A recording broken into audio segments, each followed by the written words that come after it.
Қазір мен шетелден осындай iPhone немесе басқа да тауарларды тапсырыс беру арқылы қалай 100-200 мың теңге үнемдеуге болатынын көрсетемін. Қазақстанда осындай iPhone немесе Apple'дың басқа да өнімдері бар. Оны Америка немесе сол сияқты елдерден тапсырыс берген кезде сізге арзанға шығуы мүмкін.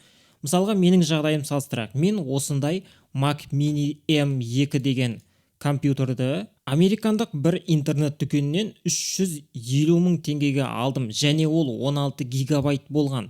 Мына жерде 8, соған қарамастан Қазақстанда 369 мың теңге. Ал егер 16 гигабайт болатын болса, онда оның бағасы мына жерде басқаша болады. Мысалы, қазір 16 деп көрейік. Мынау енді Pro түрі.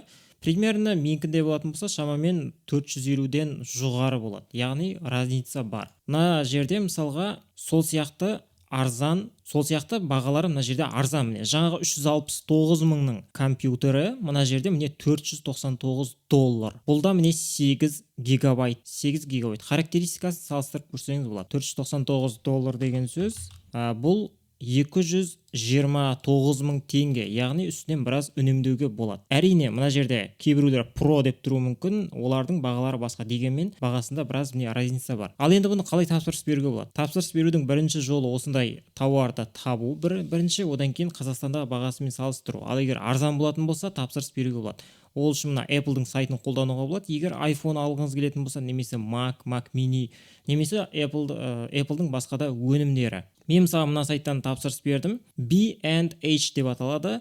Осында көрсеңіз болады. Егер ценасында разница болып, үні эконом болатын болса, осыдан тапсырыс бересіз. Схема қалай? Сіз осы тауарды немесе Apple-дың сайтынан, немесе басқа кез келген американдық сайттан Америкадағы бір адреске жібересіз. Ол адрес сізде жоқ, сондықтан арнайы сервисті қолдануға болады. Мысалға, Google-ға жазатын болсаңыз, мына жерде ондай сервистер көп, нақты біреумен ұсынбаймын. Мен өзім осыны қолдандым бір-ақ рет. Сіздің жағдайыңызда осыны қолданасыз ба, басқасын қолданасыз ба, өзіңіз білесіз.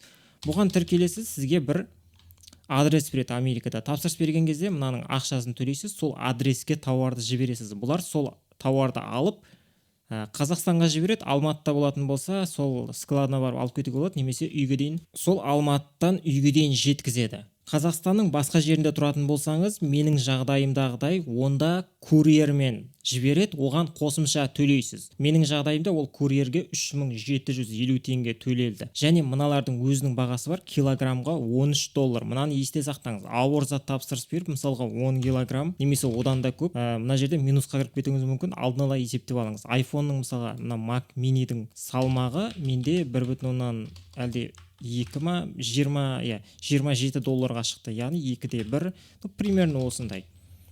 Мынаған тіркелесіз, сізге адрес береді, сол адреске жібересіз. Енді тапсырыс беру жағын әрі қарай оформить еткен кезде адрес жаз дейді, почтаны жаз дейді, штатты жаз дейді, сол кезде мыналардың берген адресін жібересіз. Енді қай сайттан алуға болады? Ол сайт маңызды емес, главный Американың өзінде доставка болу керек. Мынада мысалға бар. Мысалға мынаны көреміз, міне картамен төлейсіз, одан кейін соған жіберіледі.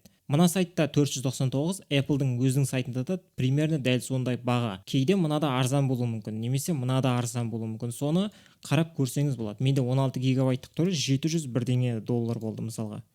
700, мына жерде 19, мен алған кезде 749 ба, сондай болып тұрды. Қазіргі кезде мысалға одан да арзан. Енді iPhone-ның бағасын салыстырайық. $799 мына жерде iPhone 14 Plus көріп отырғанымыздай, және 128 гигабайттық түрі. $799 деген сөз 367 мың теңге. Және Қазақстандағы бағасы, мен бір сайтты аштым, 454 мың теңге. 369 мыңға тапсырыс беріп, оны Қазақстанға жібересіз. Доставканың бағасы шамамен, егер килограмм, 1 килограммда шықпайды, негізі iPhone 0,7.